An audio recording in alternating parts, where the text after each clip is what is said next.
ladies. I am so glad we're all here today, fellowshipping with each other and learning something that hopefully everyone can use in their life. I feel a little off balance because I don't want to hold that.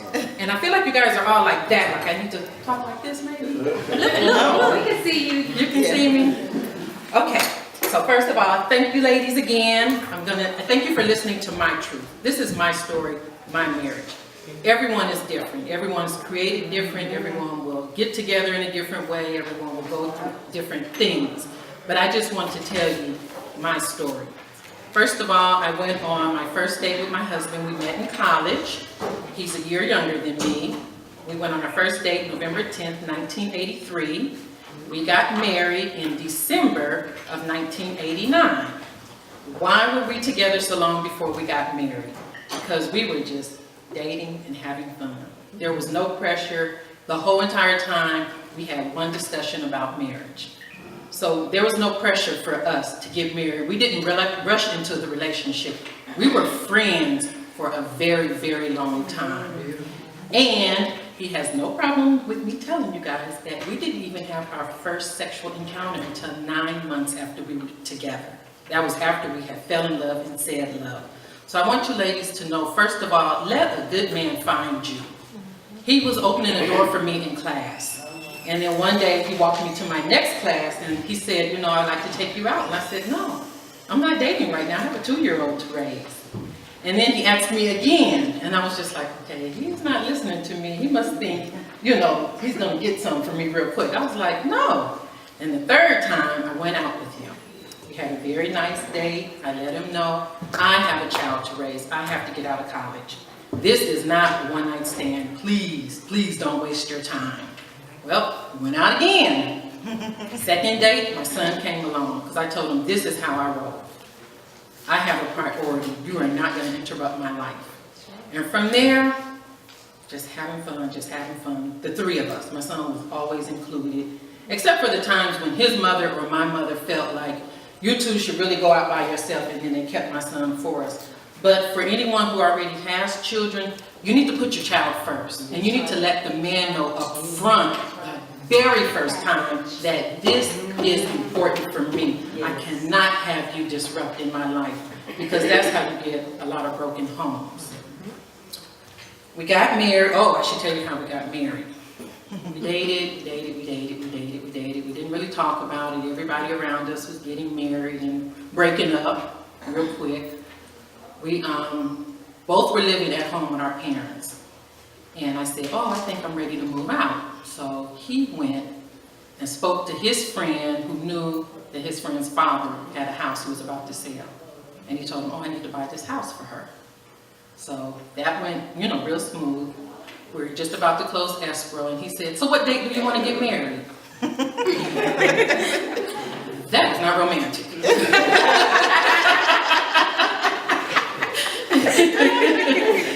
And me, I'm just like, you know, I'm so simple and easygoing. I'm like, oh, well, let's pull out a calendar. Oh, I don't know. So we picked the end, you know, the end of the year, because we closed escrow in October. Me and my son moved into the house. He did not come into the house until after we were married, and trust me, I caught my mother driving by the house one night. This was some controlled stuff here. So we went ahead. Our marriage was chaotic. Ladies, I know we all have that dream wedding in mind. I just hate to say it, it's not all that. We got married in Vegas.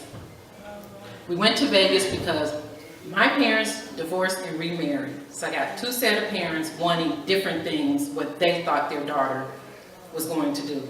Then you have his mother, and he has a very large family, and they're thinking, and they're different nationalities, so they're thinking this is what we're going to do. And it was just too much for us, and we were starting to argue, not because of each other, but because all the outside forces.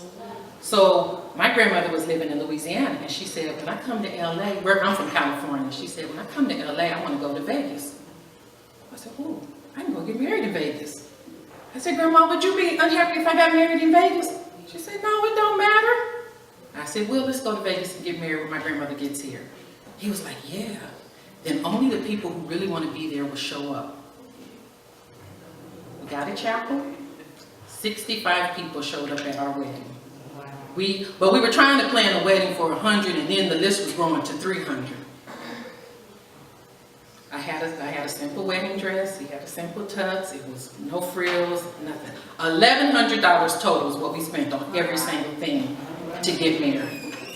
And my good testimony is I'm still married. It wasn't the dramatic, you know, it's just what we needed to do for us. We had to take out what everybody else wanted. We couldn't please other people. It was just so important for us to hold on to what we wanted for each other.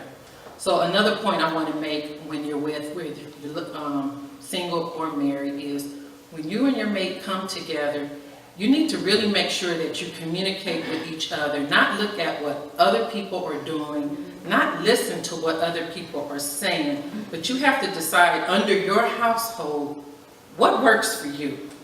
Because what works for me might not work for someone else. So I can't say you should do this or it's better if you do that. It's most important if you and your husband, your boyfriend, if you two get a plan and stick to it and don't let other people interfere, because it could really cause a lot of conflict.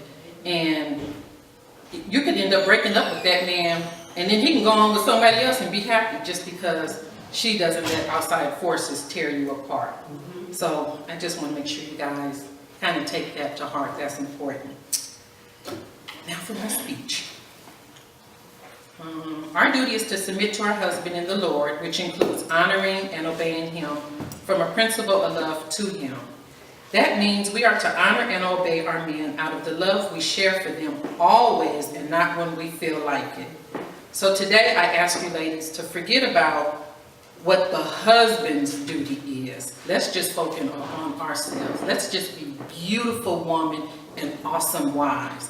Put aside what they should do and what they don't do and just kind of learn today how we can better ourselves. My most recent submission is coming to Texas. My husband had always wanted to move out of California because the cost of living was high, it was stressful. And I never did want to move at all. We did a road trip. We drove to California to Louisiana, and my husband fell in love with it. And I'm just thinking, this is country. I don't do this.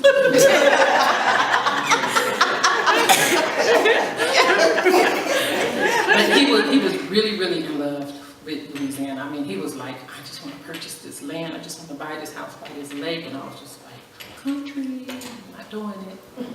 So we stopped in Texas, we stopped in Arlington because we did the tour of the Cowboys Stadium. And I said, wow, this is a nice little city. I never knew this part of Texas was like this. This is kind of like LA. I said, I can see myself living here. And he said, we'll be here in 2 years. And I was like, oh, we're coming back for vacation in 2 years. Woo, we're coming here for Texas. He meant we would be living here. I didn't hear it. He said it, but I didn't hear it. I knew it was the wrong interpretation. So that was in 2009, spring of 2009. In spring of 2011, my son announced he was graduating from college. My husband was on a paid leave from work. I came home one day, and I asked him to do something in the garage, and he didn't do it. And I said, well, if you're not going to do nothing, you just need to go find us somewhere to live in Louisiana. And he said, oh, I think I can do that. And I was like, I'm just playing, I'm just kidding. And he said, 3 days later, he said, me and Timmy, that's his friend, he said, me and Timmy, we're going to drive to Louisiana. I said, oh, that's fun, like a road trip, just the guys. I was like, oh, cool, and you can take Tyrone and Paul, y'all can have fun. He says, no, Terry, I'm going to go find us a place to live. I'm going to get a job. And I was just like, oh, okay. And I was thinking, wow, but I was on my job 19 years. I was like, ooh, I'm not ready to leave yet. My benefits not about to kick in 100%. You know, I'm thinking retirement. And what about my mother? What if she lived 9 minutes from me? What about my dad? He lived 15 minutes away from me. What about my son? Where is he going to live? And all my friends, and just my whole life was California. I was just saying, wow, what if I really leave? And he looked at me and he said, but I'm going to take care of you. Don't you trust me? I said, okay, let's go. He came out here. He stayed in Allen for 3 weeks. I have a cousin that lives in Allen. He stayed with her for 3 weeks. And he called me that third week. He said, I'm going over to Louisiana because I can't find a job here. He said, I'm going to try one more thing. I said, okay. The next day he called. He said, I got a job. I was like, wow, you got a job in Texas? And I was just crying like, you got a job in Texas? No, I got to leave. I had everything going on at the same time.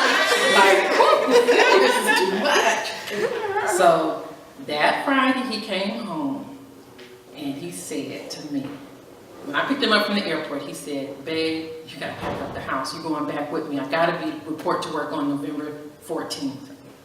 And I said, no, you go, you stay out there and you get you an apartment, you pass probation, you get settled, January, February, I'll put in my paperwork at work and I'll do everything. I was like, no, we got it, I'm okay, everybody's taking care of me at home, don't worry. He said, honey, we will not be apart. And I was just like, ooh, this is the one time I might not win this fight. So I just, you know what, we was walking to the car from the airport and we were just praying. And I was like, okay, Lord, you send me with this man. He took care of me for this long, I guess. He know what he doing. Went home, 2 weeks, packed up our whole entire house. I took a leave from my job. We got in the car and we drove to Texas. And I tell you, I am so happy I followed him. I'm so happy I listened to him. I cannot tell you, ladies, what it would have been like if I would have fought him. I don't think we would be happy. We are really happy as a couple today because I think by me being sorry, give our 110%, and then we will see it all fall into order. It'll line up perfect. Yes. You know, but if you just want to, you know, he didn't wash the dishes, so I'm not going to cook. That's going to be a cycle that you're just never, ever going to get out of. And so, you know, sometimes I know I used to take the cars to get them serviced. My husband worked nights. So I would take the cars to get him serviced. And my dad, why you take the car? How come he can't take the car? Dad, he worked all night. He sleep, he's tired. What's the big deal for me driving to the dealership and waiting for the oil to get changed? That's no big deal. Plus I'm going to the mall afterwards. But, I mean, you got to look at it that way. You got to do what you got to do. It's not a man's job to take care of the car. It's not the man's job to pay the mortgage. You guys, you pull your resources together. And as long as at the end of the day you're happy and everything is taken care of, everything will be fine. But if you're always fighting and letting people say, well, why you do this and don't do that, you're letting those outside forces really, really mess you up. Finances, y'all want to talk about money? You want to hear about some money? Again, everybody's situation is different. I'm good with money. I'm good at saving and budgeting. My husband spends freely, so we don't have the same habits. What we do is we had to get together, and it took years. It's not something that started at the very beginning. We had to get together and see what works best for us. What works best for us is all the money goes together in one pot. It doesn't matter who makes what. It doesn't matter. When he get a commission, it's still all our money in a pot. When I used to sell Mary Kay on the side, all that money I was making, all that still went into the same pot. It didn't matter who made what. It all went into one pot. Everything that was a priority was paid out of that pot. We get allowance. He get more than I do just because he needs to spend more than I do because of the type of work he does. He's out in the streets, he needs to have money. We get our allowance. Our allowance is our money to do what we want. We don't have to tell each other, oh, I did this, and he doesn't ask me, what did you do with your allowance? That's where our spending money comes from. We have an entertainment budget. Every month we set so much aside. When we go out, that's how we're paying for that. Okay? Then we have a savings account. That's what we plan our vacations from. You know, if we're going to go to a family event or something, that comes out of that. That's how we stay in control of everything. In the very beginning, he had an account, and I put my money in his account, but I kept checking his account, but I forgot to tell him that I had an account. So every time he fell short, I was coming up with some money, and he was asking me where the money came from, and I was lying to him. But it was always friction about the money. Then he started hiding money from me, and then I was hiding money from him. It wasn't even working because we was never having money. Because we were so busy hiding, trying to hold on to something separate, but we were together, married. And we had to not act like that. It took us a while to figure that out. Now we got it down pat. It flows good. So ladies, just don't nitpick at where the money is going. Don't nitpick at who's spending what and how it's being spent and why didn't it go here or there. You guys got to sit down, talk about it, get a plan, agree to it, see if it works, come back in a couple of months, tweak it if you have to, and let that not be a source that can cause a lot of conflict in your relationship. Because money really can break a couple up. It really can. Okay, what else y'all want to talk about? Somebody say something. I see thumbs up. Gratitude. You guys want to talk about gratitude? Being nice every day, all the time, no matter what. My husband knows, even when he mad at me, he still got to feed me. And I can be really furious with him, but okay, where we going to go eat, honey? You know, you guys have got to learn how to forgive quickly and move on. Okay? Be thankful. Be thankful. Be thankful. All I can say is be thankful. Say it, express it, mean it. Okay? I have no problem saying this. After we make love, I thank him. I say thank you. And the next day, I know I can bet on it. My husband's slow. I can bet I'll get a text. I'll get a text and say, thank you for last night. Because you know what? You don't just thank them for the big things. You thank them for everything. You thank them when you get out the car. You thank them when they pick up cookies for you. Whatever they do, thank them. Say it, show it, and mean it. Go ahead, Yolanda. Did y'all learn how to argue? Because we're just getting where we're learning how to argue without saying stuff to each other that hurts. Because I know how I am. And sometimes I get up and it's just like I have a devil in my pocket and he'll do something and I'll go off. And then my feelings be hurt when he get mad. He'll tell me something. But I know as women sometimes, God be whispering at you, don't say it. Don't say it. Be like, I'm going to say it anyway. And we'll start it. And then Clean it up. Then we can't clean it up. And then when they gonna say what else, you be sitting there like, what did I say to make him mad? But did you? Been with my husband 30 years. We have argued. We have been in marriage counseling. We have slept in separate rooms. We have gone days without talking to each other. But here's the thing. What are you arguing about? When something happens, stop, pay attention, and determine what exactly are you arguing about. You got to pick your battles. True. Are you arguing about because the clothes are on the floor? Really? I mean, we can go off because of that, but really, at the end of the day, how do you want this marriage to end up? So every time you think about arguing, every time you hear that voice, just, is it worth it? And what will be the outcome? William is non-confrontational. So basically, me arguing, I can argue with him the same way I can argue with you guys because he's not listening. He don't care. It doesn't matter. He's not going to argue back with me. So for me, my relationship is different because arguing is no fun for us. Because he doesn't get involved in it at all. But there were times when I'm sure I've said things that probably hurt him. He was man enough to walk away from me. And I appreciate it because by him ignoring me, it cooled me down like real quick. Real quick.